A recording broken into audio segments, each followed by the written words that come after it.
All right, and welcome back to episode 3 of Jack of All Trades. Today we're going to be covering investing.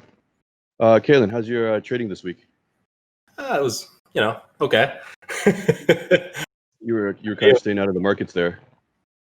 Yeah, I guess. Well, when this episode airs, what it'll be like 2 weeks from now. So this week is, what are we? January 9th right now. We're recording this. So yeah, I was talking to you the other day because I was just noticing that the markets were just like basically crazy, for a lack of a better term, and it's one of those things where you got to know when it's above your pay grade. And a lot of the big time traders that I follow were losing a bunch of money this week, and none of the trades that I usually play were working out. So I just decided to take the Friday off and just kind of, relax and wait for things to settle a little bit before I start playing again. Because a lot of people don't realize, especially like in day trading and stuff like that, is like the market comes in those waves, right? Like you get, like summertime, for example, like things are just really slow. Like you're lucky if you get maybe like 2 or 3 movers a day, and then wintertime, everybody's trading. So you're getting, 10 movers every day, and you just got to watch for those waves and know when to kind of take a breather. I know. I got scared out of the market Thursday night. The freaking Capitol Hill gets rushed by a bunch of hooligans, and like the next day, the market just goes straight up. Like, what the hell? Yeah, I don't understand.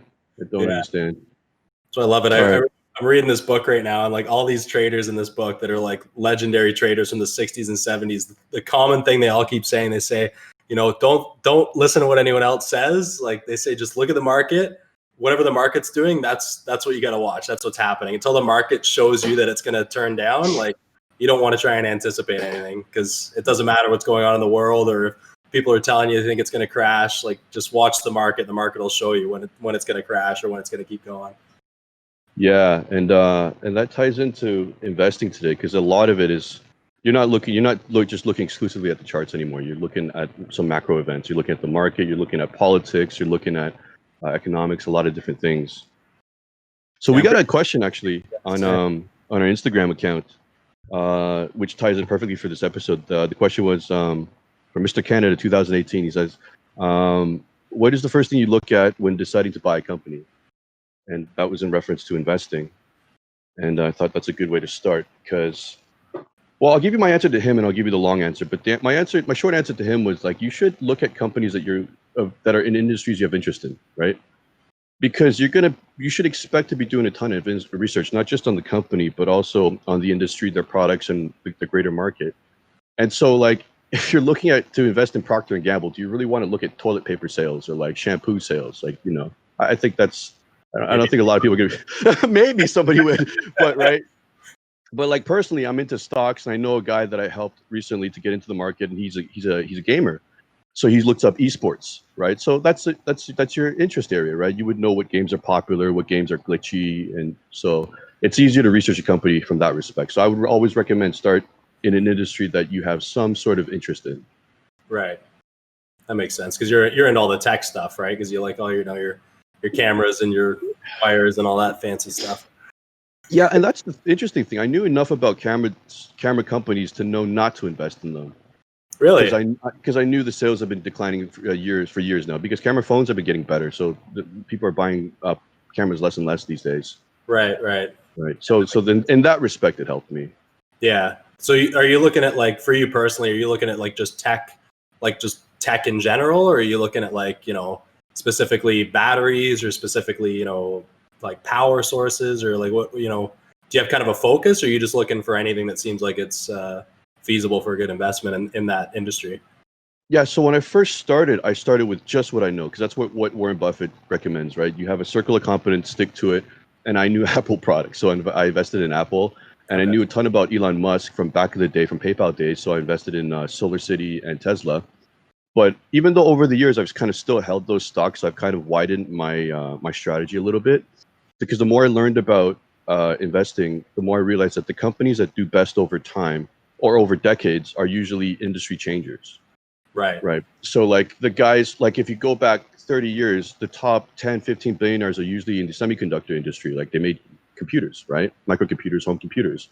And then you look at the 2000s, all the billionaires are internet billionaires, right? So you look for areas where the industry is about to have a little bit of a shift, and you get in early. You kind of pick the winners and losers, and you get in early, right? There's a saying, like a rising tide floats all boats. So even if you're somewhat wrong with your pick, just because the industry's, it's a growth industry, like electric vehicles. It's literally 2% of sales of all car sales today, right? So if car sales never increase going forward, that's still a 98% growth opportunity for these electric vehicle companies, right? So that's what I want. I want to look at an industry that's growing, and then I want to look at the top dog in that industry, which is Tesla, Right. right? And then those are the guys I invest in, and maybe a few flyers on the side.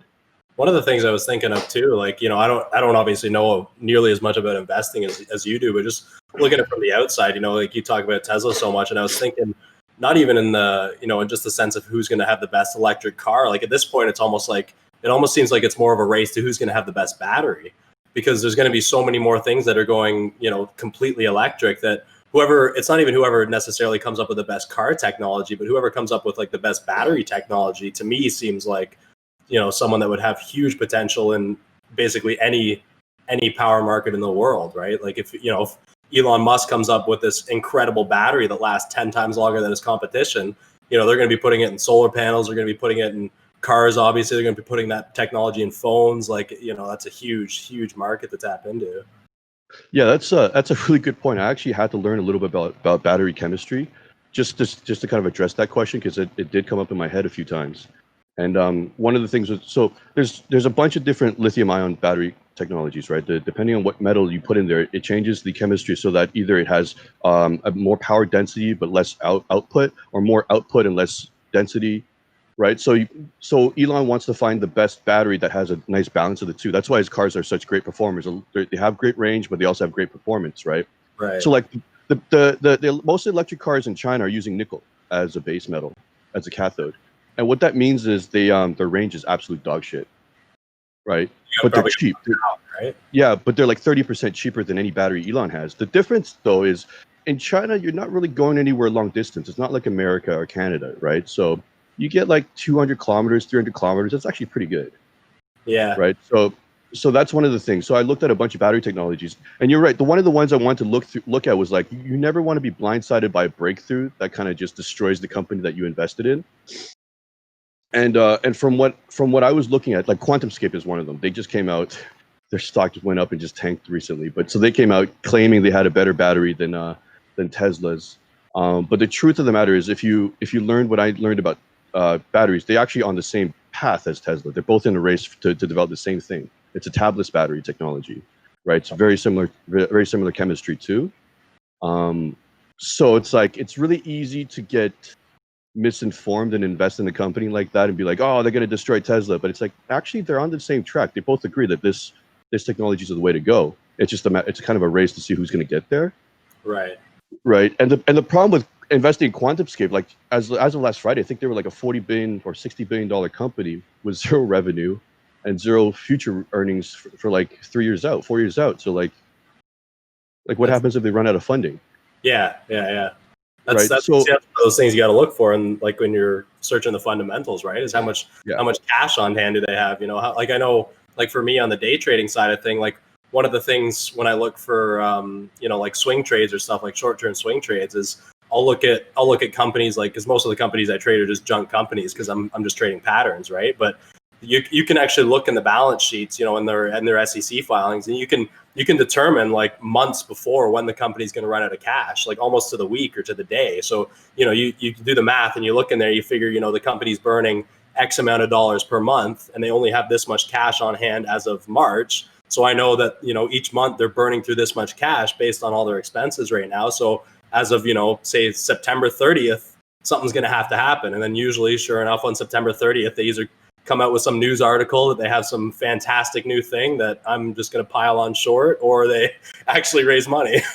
Yeah, Nikola, perfect example of it. Yeah. Dog shit company. But this is, I thought this might be a trading opportunity for you though, considering how high how volatile QuantumScape is, their market cap and their volume, but even though they have no technology, so it's a very volatile stock. Right. Like, I don't know if you look at the charts for it. It might be a good target for like swing trade or day trade. Yeah. Take a look at it. But it's an interesting, might be an interesting for a trade, but not an investment. Yeah. But as far as investments go, Sam, can you pull up my screen? I just wanted to touch on the fact that I don't think a lot of people are aware, but there's actually different types of investing.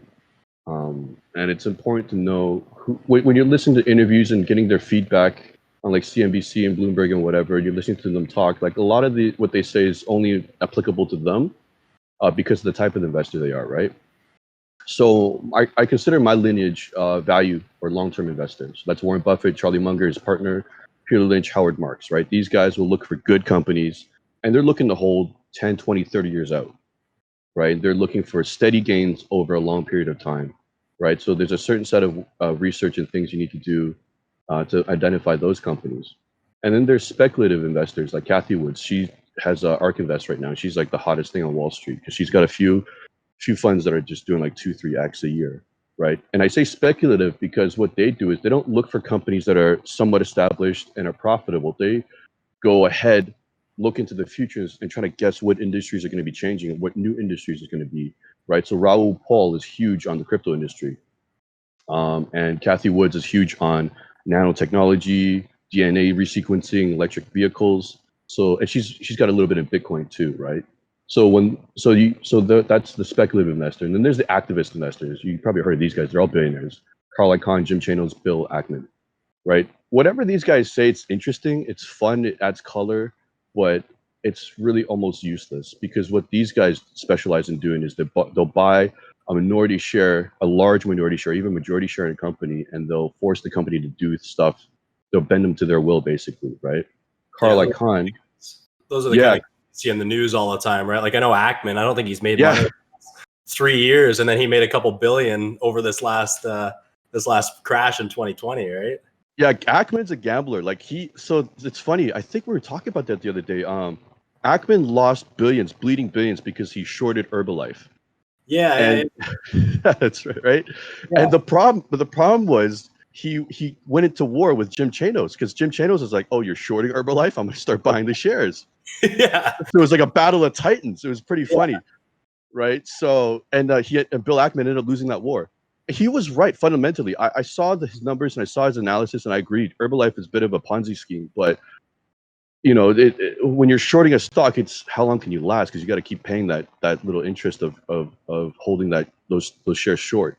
Yeah, not to mention you can lose more money than you invest. Oh yeah, and like how long can you continue have it to move against you before you just call it a day? Because you know, exactly. So he lost billions on there, but then he made billions back this year, like you said, betting with CDOs, right? Collateralized debt opportunities. So what do you think? Like for someone, just like in your opinion, like I know you've been doing this for like 8 years. Like you know, someone like me, for example, I'm just getting into long-term investing now. So like, what would you recommend for someone who's just starting out? Like you know, you got a few $1,000 or whatever. Like, would you think you'd be looking for long-term investment? Like, are you looking more for swing trades? Like, you know, like I know long-term investing is probably the safest. Like anybody can put money in, you know, say Microsoft, and like you're pretty guaranteed that you're going to make steady money for the couple of years, but it's not going to be, you know, you're not going to be making 40% a year kind of thing. So like, what do you think is the best bet for someone starting out who doesn't have the kind of capital that Warren Buffett has?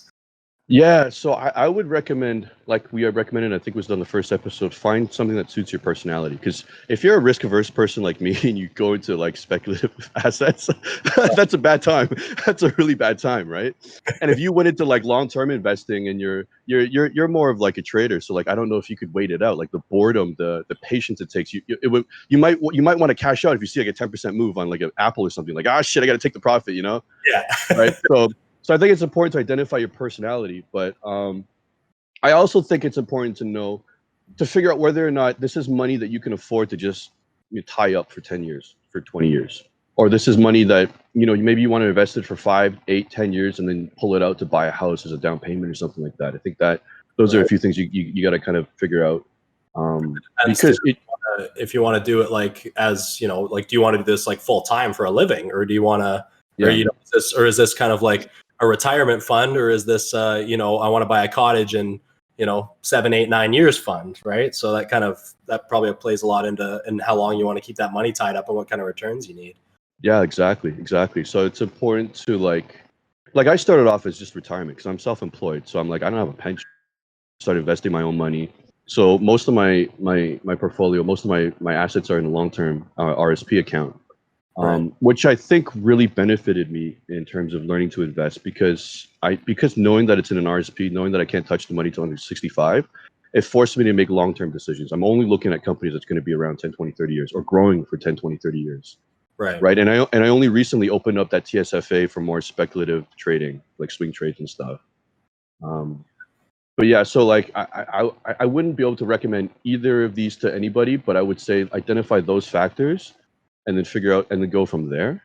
Okay. Yeah, because I know we've had this talk before. Like for me right now, like I'm learning about swing trading and stuff like that. So like kind of I wouldn't say that the long term stuff invests me for growth in the actual stock, but like one of my main focuses right now is basically putting a lot of my winnings from day trading into dividend stocks, because I just love the idea of, I can make 5% per year on my investment and it's actually paid out, right? Like if you invest in something like, Microsoft or whatever, and well, they have dividends, but if you invest in a company that doesn't have dividends, you don't actually get any money until you sell the stock, right? Whereas if you put it in stocks that have dividends, you're still getting your, say, 3-4 whatever percent per year growth, but you're also getting paid out 4% of your total investment on dividends, and that's going right into your bank. That's money you can use right now.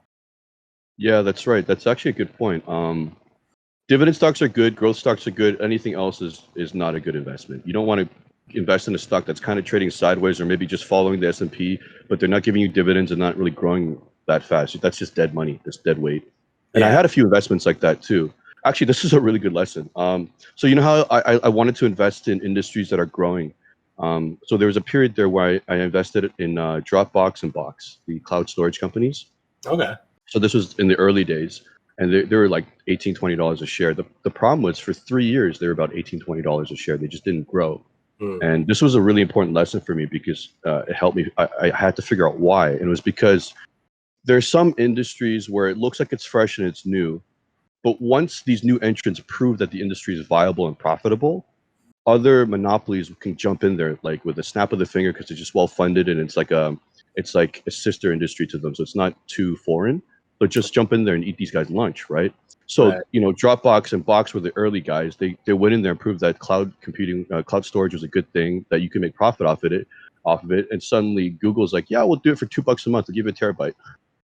Right. And then Apple iCloud comes in like, yeah, well, $2 sounds good. We'll give you 100 megabytes or 100 gigabytes or whatever. And then Amazon's like, we'll give it to you for free.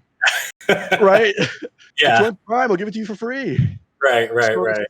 Right. And so like what's Dropbox or Box going to do now? Right. Yeah, that makes sense. Right. So that's one. So I got blindsided by that, but that was a really good lesson I learned. I think it was super valuable because I'm going to be looking for this stuff going forward all the time now. Yeah. That's the other thing that I think is kind of different to the way that both of us trade is, like you're saying on that one particular, that one lesson took you 3 years to learn, right? Yeah. No, for me, years. I can learn a pretty painful lesson in about 30 seconds. That's right. But that's a good point, though. That leads to another good point. Like I think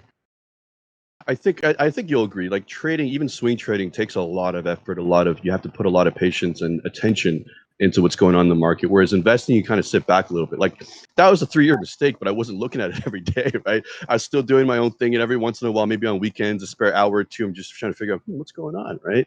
Yeah. So I think the thing with it, like those two is you're obviously not like buying and selling, but I know you do this a lot with Tesla. Is you have your core investment that you bought however long ago, and you have a small chunk of those shares that you're basically trading on the way up. So you're selling into pops and you're buying those same shares back on dips, and you're just you're paying yourself little bits and pieces on the way up, which is something that you can always do too. Even on the really long term stuff, you look at, you had a crash like we had in 2020 or 2008. Like that's one of those things where if you really see that coming, I mean, even if you're investing in a bank or you're investing in RBC or something like that, that's like you're going to hold that for 20 years. You can still sell your position at the start of a crash and buy the whole position back at the bottom, and then you're getting all that money in the bank, and then you can still hang on to that and keep the long-term swing going.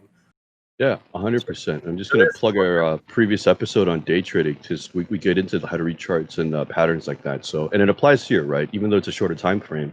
Yeah. So like I know we talked about that too. Like on my swing trading and stuff that I'm doing now, like you've missed out on I think 2 stocks that I've told you to buy now that I've made a little bit of money on because what I did is like when I bought these stocks, I bought half my position, when we found them, and then I put another buy order on lower. So like what I'm doing is, I'm expecting the stock to go up over, X amount of time frame. So I'll put on half the shares now so I don't miss out. And then I look at the chart pattern and I'll say, okay, I hope it comes down to here so I can buy the rest of my position. But if it doesn't, at least I still make some of that money, right? So like when you're investing in stuff like that, like, if you're doing this long-term swings, how do you deal with like risk management and stuff like that? Like, are you doing like, okay, I'm going to risk, a 5% loss total, or are you risking off this point on the chart, or like, how does that play into your decisions? I think I told you last episode, I developed a bad habit of not setting stops, and that came from investing. Okay. Because my philosophy, and this is the things that I got from Warren Lynch and Howard Marks, is that when you're investing in a company, you begin with a thesis, right? You have to understand why you're buying into this company. Peter Lynch says that all the time. You have to understand what it is you're buying into and why, right? So my biggest investment now is Tesla. And my thesis is this is the best company in an industry that's in its infancy. So it's got infinite room to grow, right? And now they're starting to morph into an energy company, right? And so they're expanding to other horizons too. So as long as their narrative continues to evolve in a positive way, I will never sell that stock, no matter how low it goes. Okay. Right? If I see a dip that's like in the 10, 20, 30%, I'll check this. I'll scan the news and I'll be like, well, why did that happen? Generally, it's because it's a market-wide thing.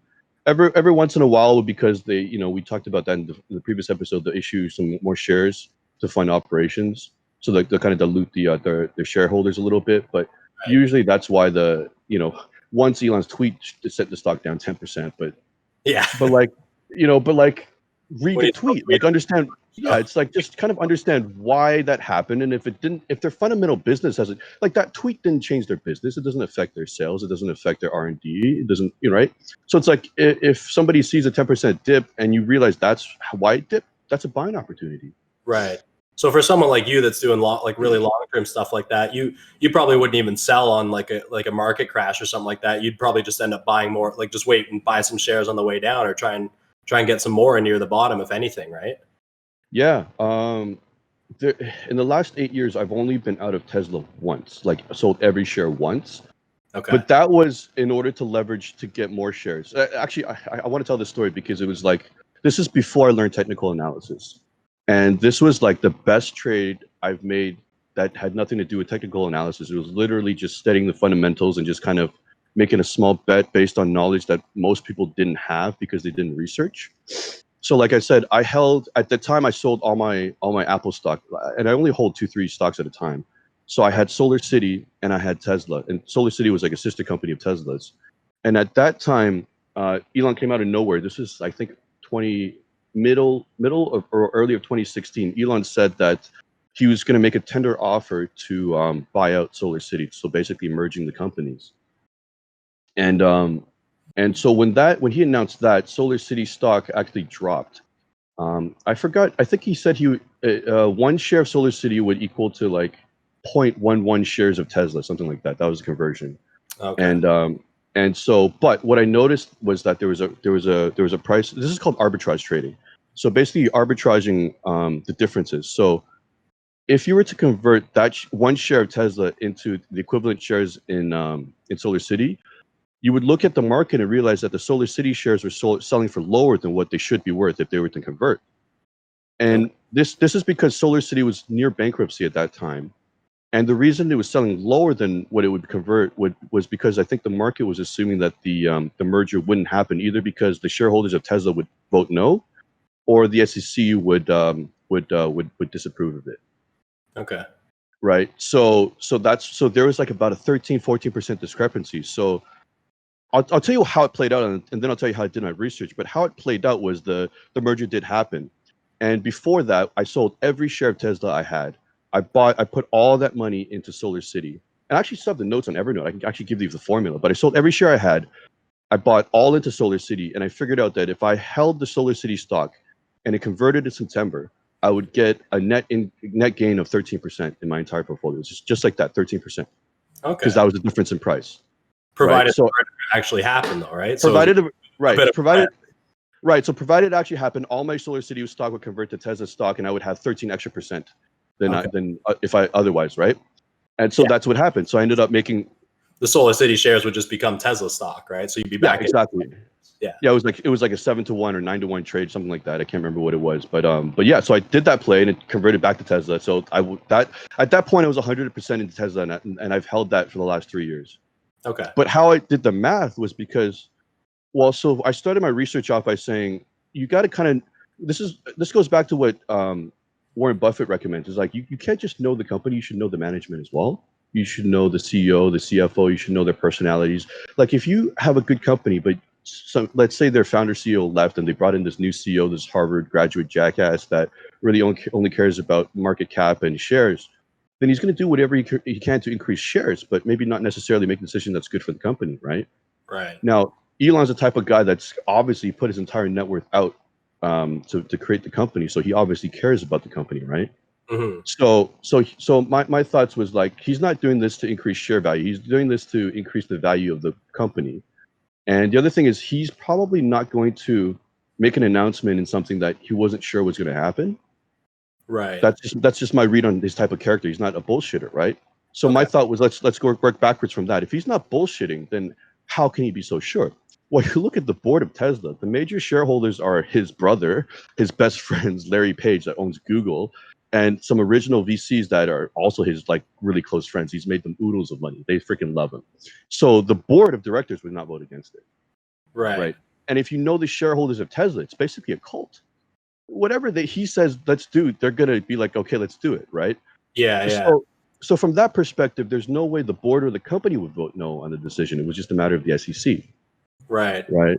It's funny, And like when you're saying all this stuff, I'm just thinking because like I know like so much of what I do in day trading is like I'm always thinking like psychologically. Like I'm thinking, looking at a setup, and I'm like, okay, who's on the wrong side of this trade? What are they thinking, and where are they going to cut their losses? Which in turn will move the stock more in the opposite direction, right? So when you're talking about this, I'm just thinking of you. You know, you used to play poker and stuff all the time. Like we're both kind of looking at the same things, only different. Like I'm looking at a chart and I'm thinking, okay, you know, if I shorted here and now we're here, like when am I going to start panicking and covering those shares that's going to push it to the moon, right? And you're thinking the same kind of thing. You're thinking, okay, like I know this guy, like I know what he's thinking. This is what I think is probably going to be the best move. So it's funny. Like I'm just sitting here and I'm thinking like we're both looking at really similar things, but for completely different outcomes and like completely different parameters. yeah, I mean, at the end of the day, it's just us playing against the market. So it's like we're still reading the market, basically. How we're achieving our reads is different, but we're still trying to read what the market is thinking, like whether or not they're wrong or we're right. Because fundamentally, we have to be right in order for us to make money. Right. It's funny like how big psychology and human nature plays into it. And a lot of people I don't think realize that. No, Like not at all. since I started trading, I've actually started reading a lot of books on like psychology because it's actually helped my trading a lot, believe it or not. Yeah, Doesn't have anything to do with market patterns. It's just psychology and human nature, and it's helped me tremendously in trading. yeah, absolutely. I read a ton of books on mass psychology, sociology, like a lot of stuff. Because once you kind of understand, the more you understand about human behavior, the more the markets kind of seem more rational to you, Yeah, right? It's not just randomness anymore. completely random. Yeah, exactly. I think that's the part I think a lot of people fear. They're looking at this chart, they're like, I don't know what the hell's what caught, you know what I mean? It's like it Yeah, looks so random. It's just random gibberish to them. But once you're able to kind of read what's going on, that's when you can start making some money. yeah, exactly. Because you start realizing what people are thinking, and you got to sit there and think. Like even if you're just a beginner, I mean, like that's all stuff that I think of now and go back to. Like I'm thinking, like I'm looking at a chart, for example, and I'm thinking, okay, like I remember when I was a beginner, like I would have bought here, or I would have sold here, or I would have seen this and thought that was a good idea, right? But like I was a beginner, so I would have been terrified in that position, and I would have been ready to cut my loss really quick. So like I'm thinking of all that stuff that I used to think when I was just learning, and I'm applying that to what I'm doing now. So when I see things start happening, every now and again I'll think, okay, like I remember when I was just starting out, I remember seeing the same kind of setup, and I remember doing this. And I remember getting out, and then, because of me getting out, I remember seeing all the pro guys tweeting saying, "Oh, all the newbies just got run over. Like, they should have made that decision." And I'm like, I'm Oh, that now, thankfully. But it's just all stuff to think about. You got to think of all these people at all different stages and how everybody be thinking at certain times of the trade, right? So yeah, that's right. Actually, on that note, I want to point out that I didn't start learning technical analysis until mid 2017. So before that, I based all my trades on fundamental analysis, just researching the company and industries, like what we talked about. Right. And then one of the most common questions I'm getting from people are, how do you know when to get in? Or like, Bitcoin's high right now, should I buy? Or like, Tesla's high right now, should I buy? Right?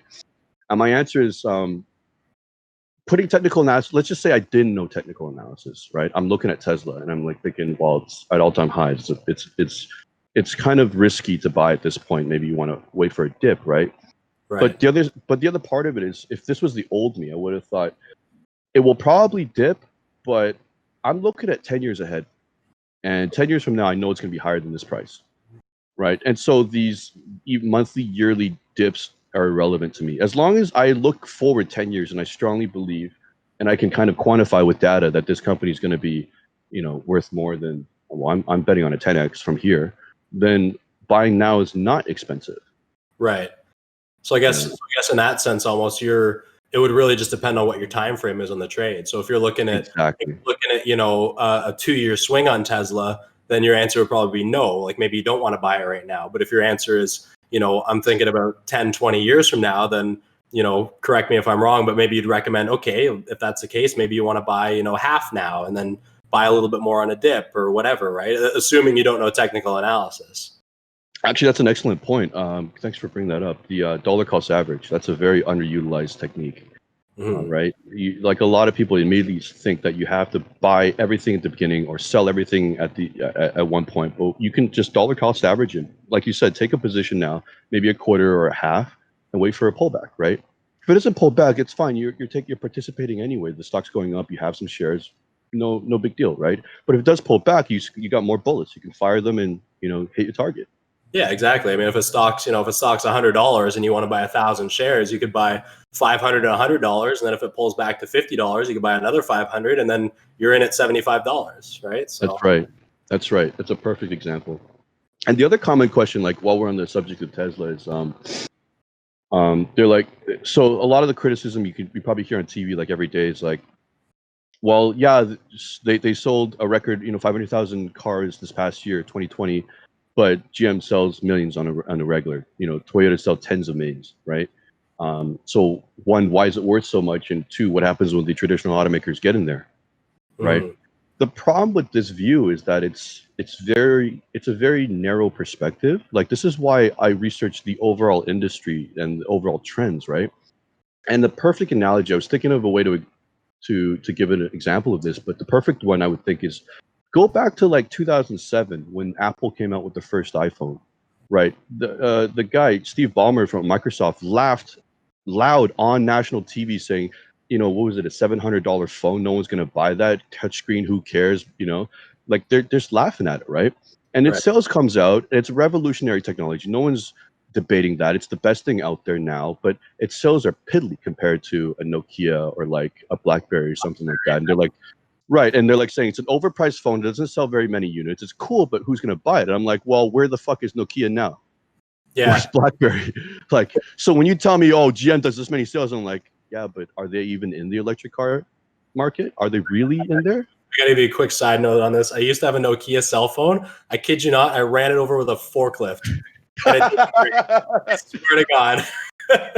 I believe it. Back in high school, I believe it, man. I was doing renovations with my buddy in high school, my best friend in high school, and I was on a second-story roof, and I was texting, and it fucking fell like just to the ground. I picked it up, just a couple scratches, and this is back when you could replace the parts, the shell too, right? So it's like, They're indestructible, man. Like for like $15 at P-Mall, I could buy the replacement shell, and it's like brand new again. So as much as I miss that, I think I'll still stick with the iPhone. Yeah.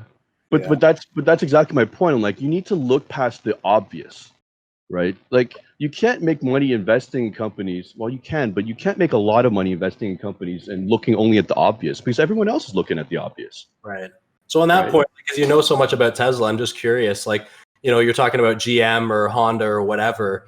Is there any concern in your point of view that, maybe like they're behind the eight ball, obviously, on these electric cars, but is there any way of them, technology, this or coming up with this technology the same as Tesla has, and because of their market share and everything, just basically wiping them out because they can, they can produce it so much faster. They have all these factories. Like, I don't know, is that a concern, you think, that they're just gonna totally flip flop and they'll be able to do that? I think over time, if they really put their money and effort and experience into it, they can become competitive, but I don't see them overtaking Tesla. And there's a number of reasons for that, right? So people say like, they have the infrastructure, they have the factories. I'm like, well, yeah, but their factories build ICE cars, they build fuel cars. You have to retool everything to build electric cars, right? Why do you have an assembly line building a transmission? There's no transmissions in electric cars. That's gone. Right. So it's like having the factory doesn't really mean anything to me. You have to go back and rebuild the tooling. Okay. Right. To build electric cars.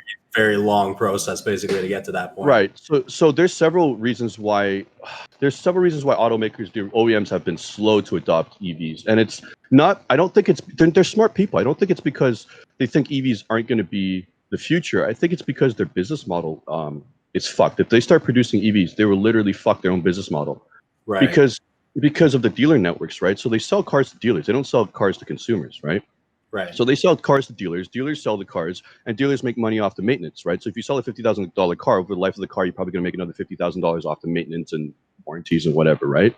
Yeah. And then so that's how the car companies make money, selling parts to dealerships. Right. Right. That's their whole supply chain. Well, electric cars really don't have that many parts to replace, right? Except maybe the brake. Right. Maybe, right? So it's like they basically undermine their entire business model that's been profitable for them for decades if they were to switch to EV. So I think they're trying to figure out a way to kind of navigate that, and that's why they've been slow to move.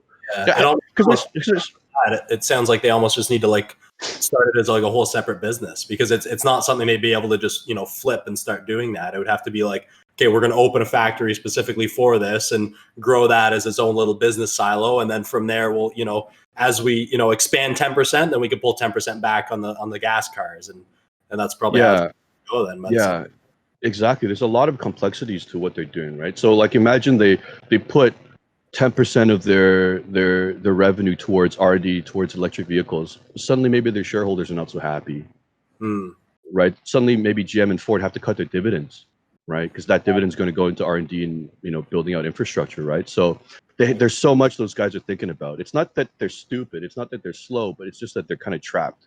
Yeah. Right. There's no apparent answer to how to get out of it.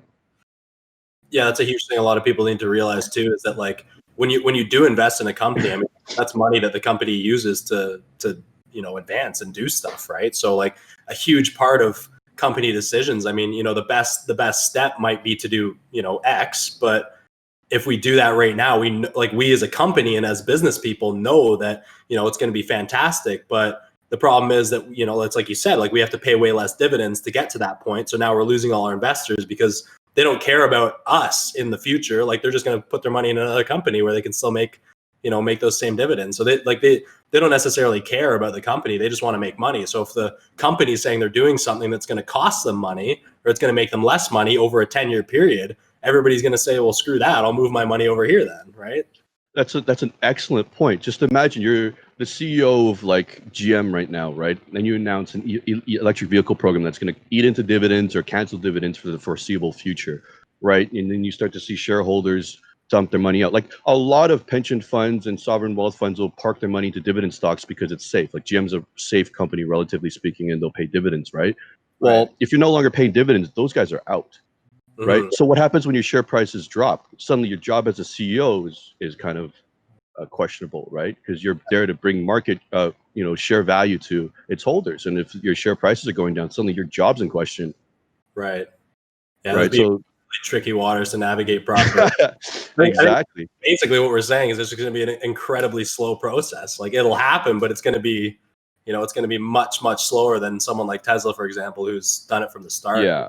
The other thing, it's kind of superficial, but I mean, even just the name, like, if I see a Chevy Volt, I'm like, oh, that's a piece of junk. But if I see a Tesla, it's like, okay, that Tesla, that name, like that's electric cars, Yeah. I mean, that's the thing. When you're a new company, when you're a startup and you're going to go into an industry where there's incumbents that are powerful and strong, like their main strengths are that they're well funded, they have a brand name, and they have the network and infrastructure and political connections, right? So those are things you got to get over. Well, Tesla's gotten over every one of those things.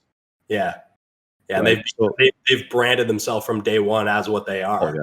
Yeah. So like, as far as there being a new company, that's just a note, a kind of asterisk on a date now. As far as the advantages, they're all the incumbents have. It's all gone. They have Right. no advantage over Tesla today. Yeah, Right. And like so that's why my investment thesis was originally to invest in Tesla, because they're the only game around. But now we have a lot of, there's a lot of options out there. There's a lot of new companies. Fisker is an American company that may do well. I'm in xpeng as well. There's Neo. There's a bunch of those electric car companies. So my bet would be, so if as an investor, I would bet on those companies. I would put my money there first, and then if I had extra money or I was feeling risky, I would look at the incumbents. And the first most profitable thing you can do is buy a company that's a growth stock, that's a growing company in a growth industry, right? The second most profitable thing you could do is find a turnaround company. So there's a bunch of companies that's going to be, I think, have turnaround prospects right now. It's like Intel and like Ford, right? Those guys are getting their, like, Intel's getting its lunch eaten by AMD, and now Apple's saying we're making our own chips, so Intel's just like dead in the water. Right. But they still have a giant war chest of billions of dollars. They still have all their, the intelligent people. They have capital there to use, right?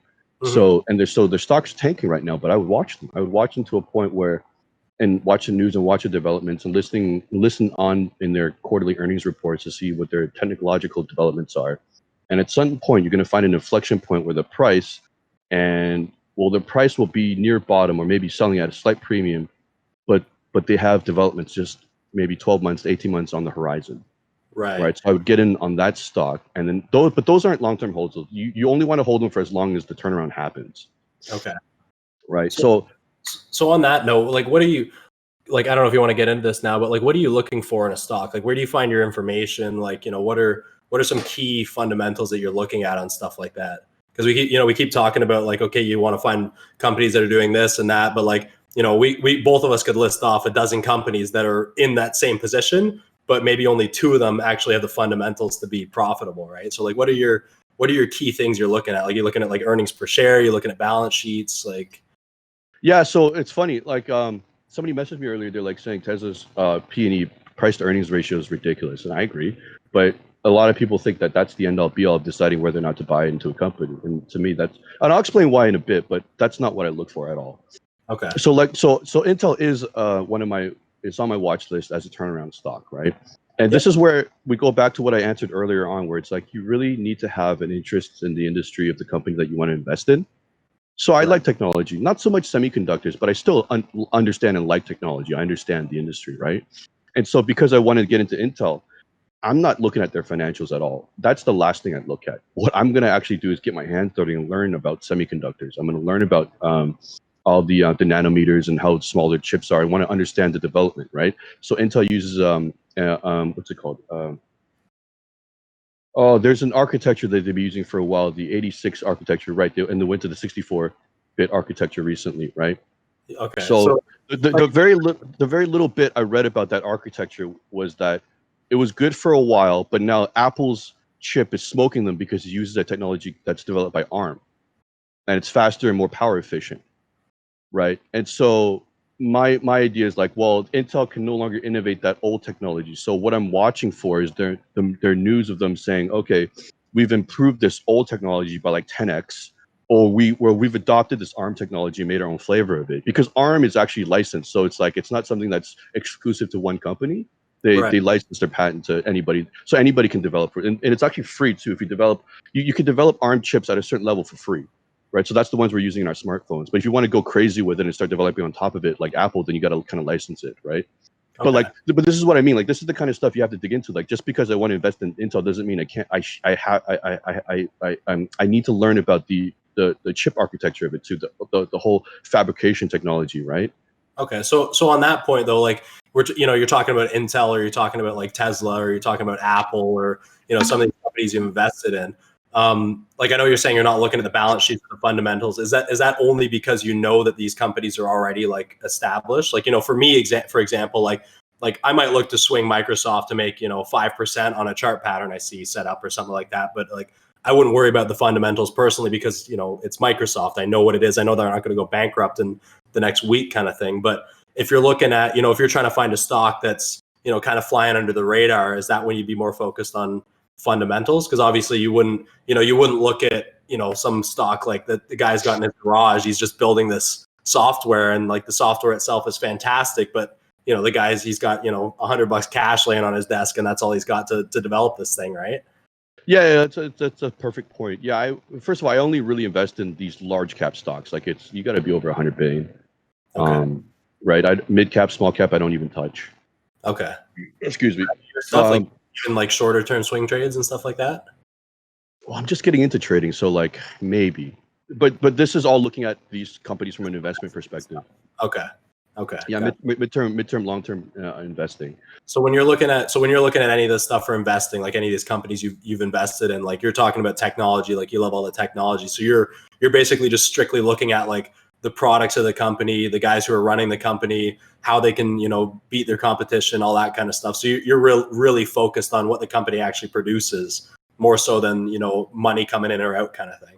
Yeah, I'm looking at their product, I'm looking at their management, I'm looking at their industry as a whole, I'm looking at their position in the industry. Basically anything I can find that has nothing to do with financials. Okay. So that's pretty interesting because like I would have thought you would have been digging through balance sheets and stuff like that.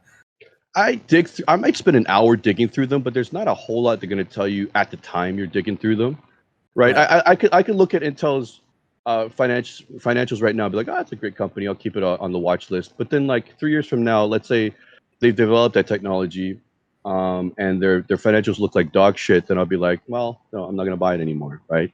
Okay. So it's the last thing to look for because the information I find will be useful, right? Because then if it's like say 3 years from now they don't end up being a turnaround stock, that's fine because I've learned a lot about this industry. I might start looking at AMD and be like, okay, well maybe it's time to start shorting this stock because their chip is getting a little long in the tooth.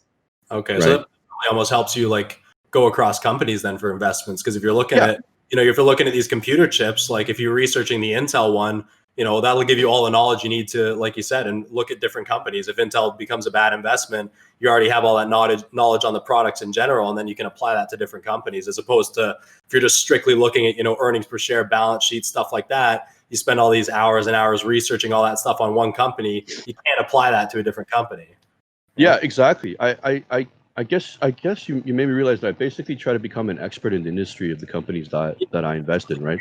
Like a product expert, basically. Yeah, like going back to the what we were talking about just a little bit earlier with QuantumScape, right? If I didn't know so much about Tesla and battery technology, if QuantumScape came out, I might have been inclined to invest in them. I would have taken a 40% haircut in like 2 weeks, right?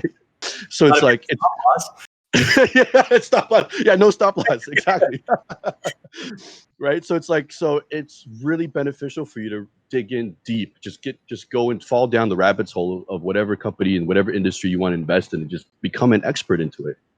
Okay. Right. So that's interesting. I honestly I wouldn't have really thought, like I knew that was part of it, but I would have thought like a bigger component of that would have been fundamentals. But if you're only really investing in these big, blue chip companies, that kind of makes a lot of sense. Right. Well, on the topic of fundamentals, so I wanted to explain the guy that said, Tesla's PE, I think just because of the recent spike, their PE's turned into like price to earnings turned into like 17,400, like something ridiculous. Okay, right. So, and Apple's at like a 30. Like the price to earnings, just explain that really quick, what that is. Yeah. So you get your price to earnings ratio by looking at their earnings divided by the price of the stock. Right. So, and this is the funny thing, right? So a lot of people, new investors will look at the P&E. They'll be like, oh, you're supposed to, in terms of value investing, a low P&E is a good company, right? Apple's like 30, right? So in Peter Lynch's day, this is one of my idols. In Peter Lynch's day, he would deliberately look for companies that was in the 10 to 15 PE ratio area. And then he would look into these companies deeply, like I just explained, and see, well, why are they trading at such a low price? Is there something the rest of the market is not seeing? And if he identifies that this company is still growing or is still able to increase earnings or margins somehow, and is just trading at a discount because the overall market's wrong with their assessment of the company, then he'll buy into the company. And then what happens is when the price to earnings kind of increases to say 30%, then he just doubled his money. He just doubled his money in the shares, right? Right. So that's value investing. So that's where it came from the old days. The problem is PE ratio doesn't really mean much these days, right? Because in order to get the ratio, your company has to be able to earn a profit, right? And so like Airbnb has no profit, but how is it an $80 billion company? Yeah. Right. So you're telling me they don't even have a PE ratio. You know what I mean? So like, how can you justify investing in that company? So you can't look at those things anymore. Right. Right. And the other thing that's about PE is it's deceptive. Like I said, Tesla's like 1700 something. It's because, they're going to have like 2020, they're going to have like $24 billion in revenue. And of that 24 billion, I think 500 million of it is profit, top of the line profit. Right. So that's why low profit, high market cap, that's why the PE is so ridiculous. Right.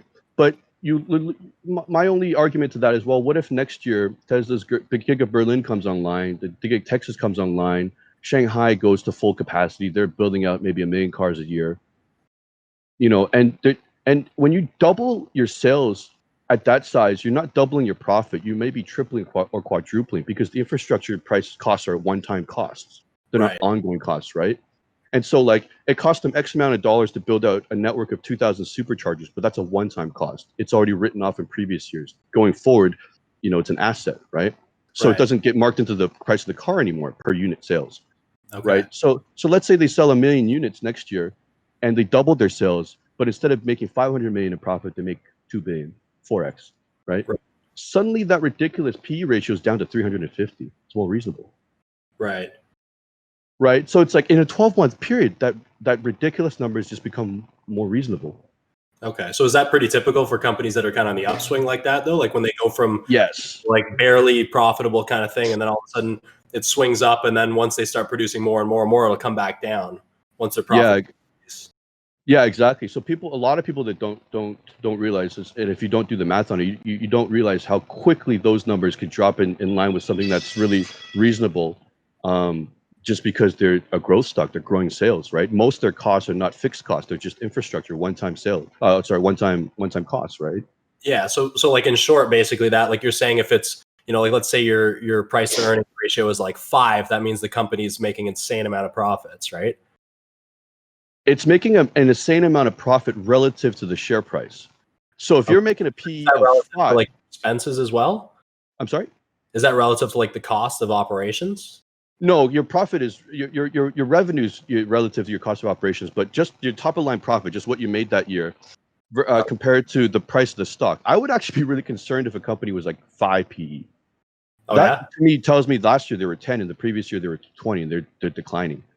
Okay. So either the revenue is declining, or their the revenue is staying flat, but their share price is declining, or their share price is just straight up tanking. Okay. Right. But this might be useful for you though. One of the ways to look at PE in a useful manner is to look at them. Like if you get a company that's got a PE of like 20 to 30, most likely they're a dividend company.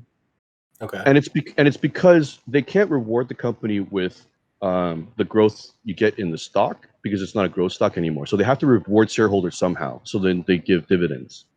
Right. Okay. Right. So Microsoft 10x in like 10 years. So I mean that's still kind of growing, but not really. And so that's why they issue dividends to their shareholders. Yeah. It's like I have like a fair amount of money in RBC, like RBC stocks, but their dividends are like they're close to 5%. It's like $1.08 a share or something like that on the TSLA. Right. And I don't know if you can pull it up right now, but I would bet that RBC's stocks basically traded sideways for the last 5 years. Yeah. Like the past like 3 years, they basically haven't moved. Like they've gone up and down, but there hasn't been any like steady growth lines or anything like that. Right. So that's token. It's paying me 5% a year in dividends, and I can sell that 5 years from now for the same price I bought it, and I've still made all this money, right? Yeah. So generally, companies with a medium to low PEs are companies that are strong, they're profitable, but they're not taking market share anymore. It's probably a mature market, so the market itself isn't growing anymore. Right. Yeah. So that's what you're looking at, basically. Yeah. So because I'm an investor, but I'm an aggressive investor, I count myself as a pretty aggressive one. I want to look for growth stocks. Yeah. Okay. So are you're like all the stuff you're looking at now is still like 10, 20, 30 years kind of thing? Or are you actively looking for stuff that you can swing over like a couple months? Or like, I know you do your little day trade scalps on like Bitcoin and stuff like that. Yeah.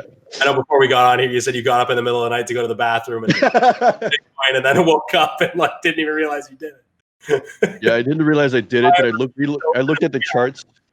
I looked at the charts and I was like, "What the hell was I looking at?" I took a $40 loss. I'm like, "Get the hell out of here!" Like, right, I need to stop. I'm gonna open an account and something that trades 24 hours. Asking me to lose all my self control. We might have to shut down the podcast. You might disappear. Yeah. But yeah, like the bulk of my money is in Tesla, and it's because you could look at it me thinking that it's the best company out there or the best investment out there, but I rather look at it from the perspective of that I would sell Tesla shares, or I would trim my positions if I found a better opportunity. The problem is you can't convince me of a better opportunity right now.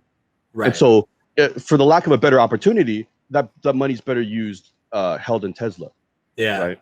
Just on that, I kind of want to make note of that. You say, if you can't convince me there's a better opportunity right now. I was just thinking, like, a lot of people, like, you have to be so not stubborn when it comes to investments in the markets and stuff like that. Like, if you ever get in a situation where, like, for you, for example, just as a situation, 5 years down the road, like, you've been huge in Tesla for so long, like, you think it's the greatest company ever, you have to be able to say, okay, this other company maybe has shown up and they're an even better investment now. You still have to be willing to, bite your tongue, take that off, and then put your money somewhere else if you think it's a better investment. Like, a lot of people get in trouble because they get too attached to something or too attached to a trade. Like, even for me, for example, I've said a million times, like, I can show you charts where I've bought a trade on a 1 minute candle. On the next minute candle, I sold it. The next minute candle, I bought it again. It's like, I've changed my mind based on what I'm seeing, whether the chart's set up perfectly. Like, I can still change my thesis based on what I'm seeing. So that's something you always have to keep in mind, is you can never be too stubborn, and you really have to keep an eye on what the markets are showing you and other companies and stuff like that, and not get like blinded by what you knew from 5 years ago, kind of thing, right? Yeah, no, I agree 100%. Maybe I should word it better. It's like, it would be difficult to convince me of a better opportunity, but it's not saying that you can't.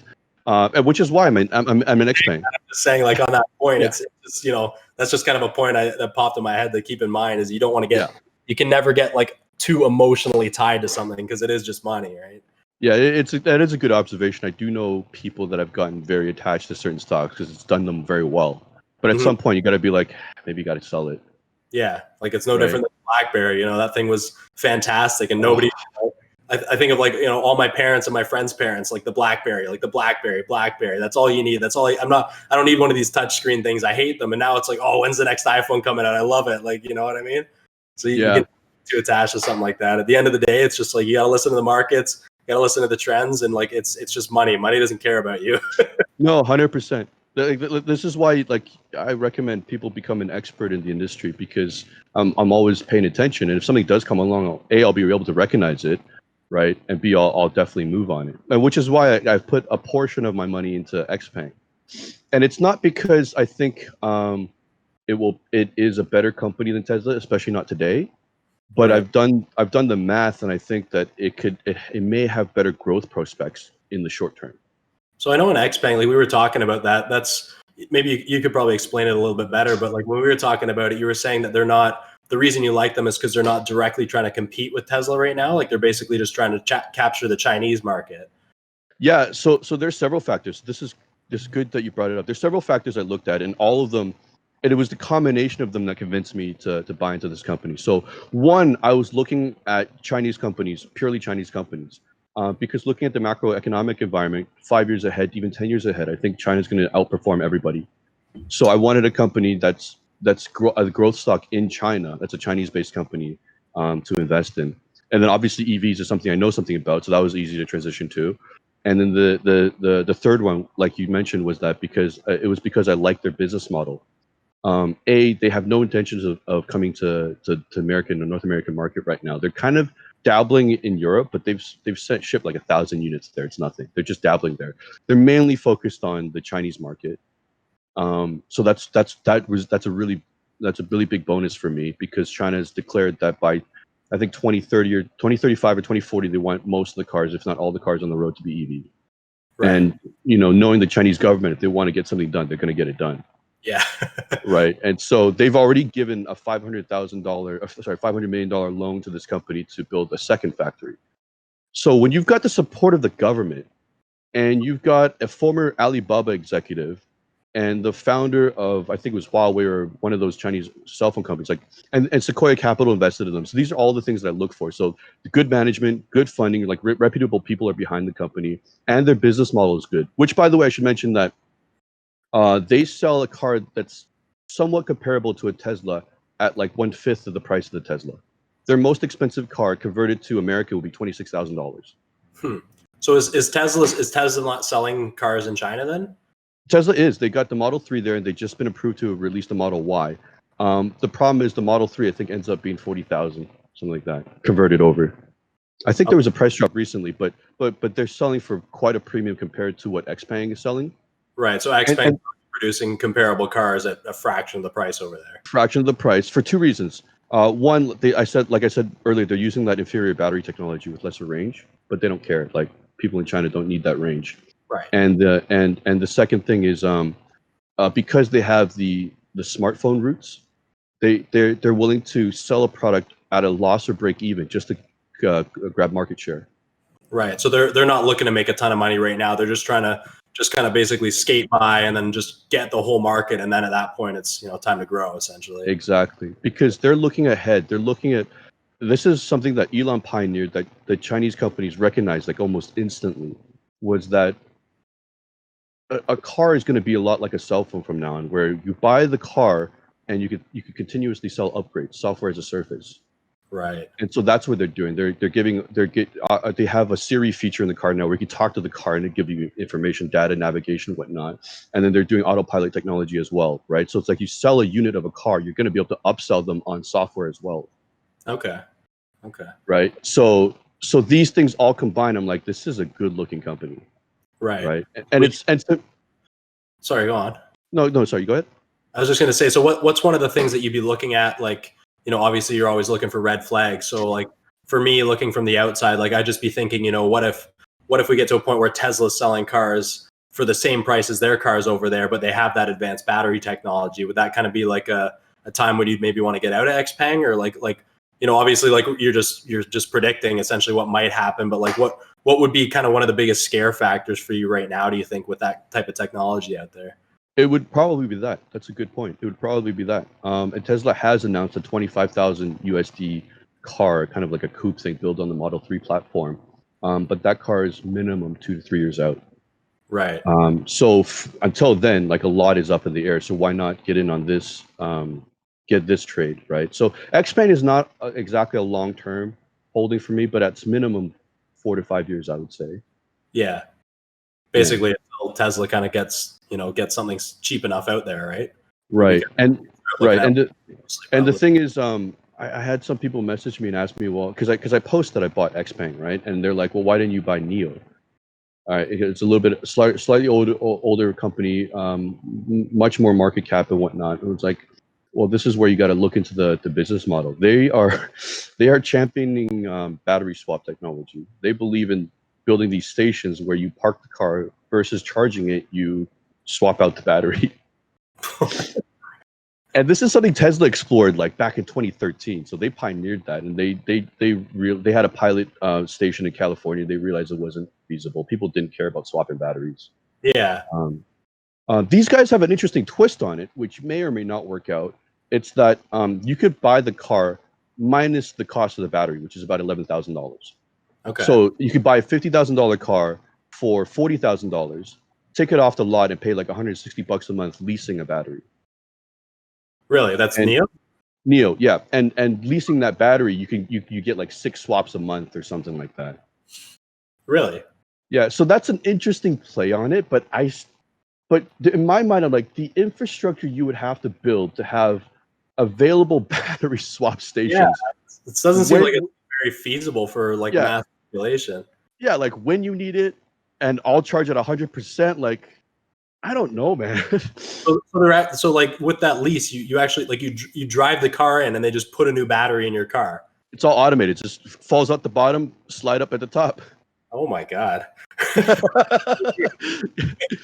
Yeah. So there is one huge benefit to this though, that they are forward looking. It's that as battery technology changes over time, as long as the battery fits that form factor, they can technically say that you can get a new battery technology every time with an older car. You see what I'm saying? Like it would make sense if it's like, you know, because like we all know batteries don't last forever, right? Neither do Yeah. neither combustion engines, obviously. Yeah. But if it could be, if you could use that kind of, you know, technology to where like even if a Tesla, you know, like a Tesla, I don't know how long the batteries last, say it's 20 years or whatever, you can still take that car and, you know, drive it into that thing and they just drop the battery out and pop a new one in like in, you know, 10 minutes or whatever. If you could do that, I mean, it would be beneficial. It would save a lot on, you know, mechanics costs and stuff like that. But I don't really see that as a viable thing if batteries are lasting, you know, any less than like 10 years even.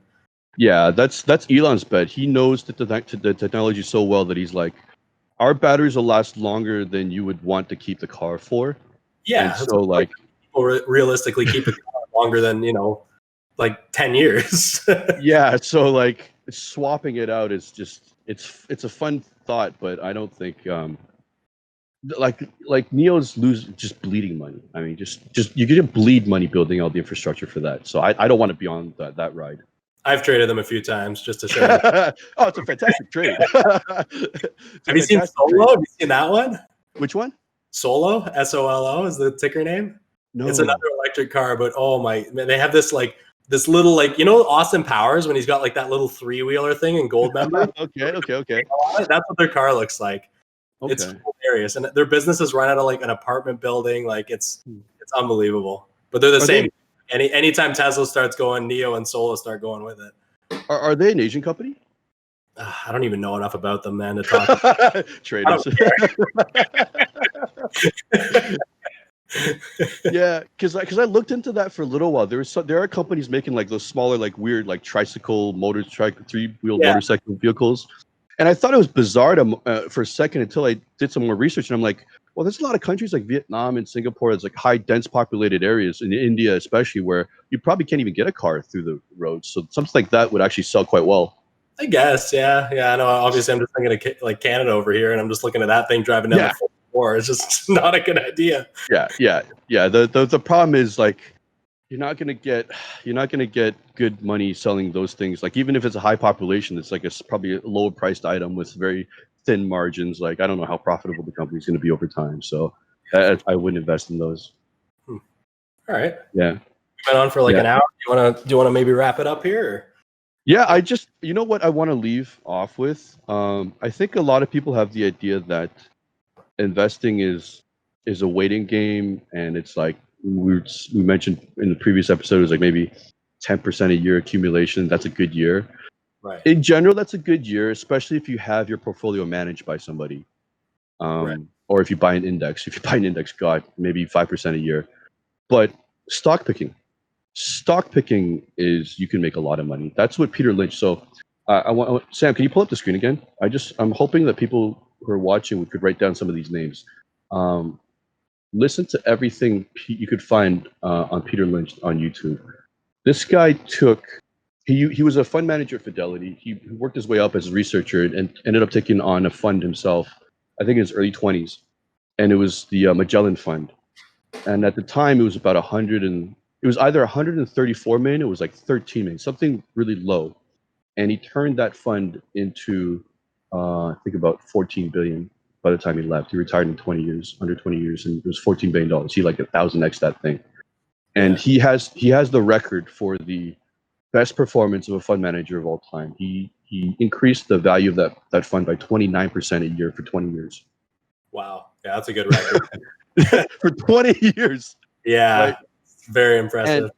And he's not a Kathy Woods or a Raoul Paul where he's like investing in nascent technologies that's going to just blow the doors off something. He was investing in Toys R Us. He was investing in Walmart. He was investing in blue chip stocks. Right. And I mentioned just before we started recording that I lost this note, but it was a really good stat. I have part of it here. But so Walmart, after Walmart IPO 10 years later, did about 10x its value.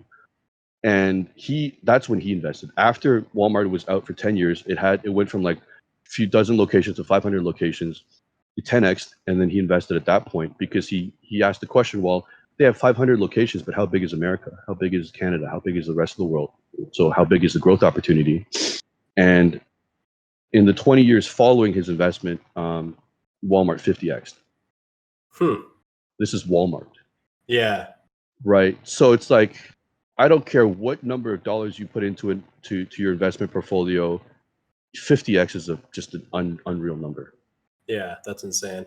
Right. And he even said his biggest regret was selling Toys R Us too early. He calls them baggers. So it's like he wants to buy into 10 baggers. So 10 baggers at 10x.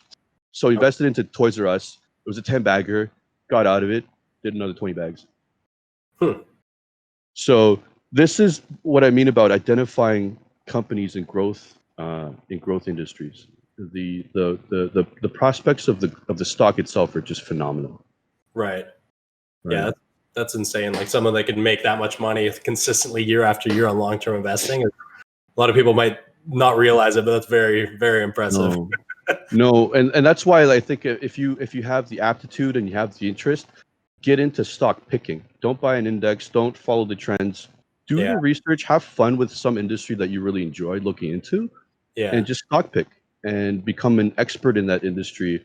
Like I rode Tesla from 2012 until now, and I've made a lot of money in that company.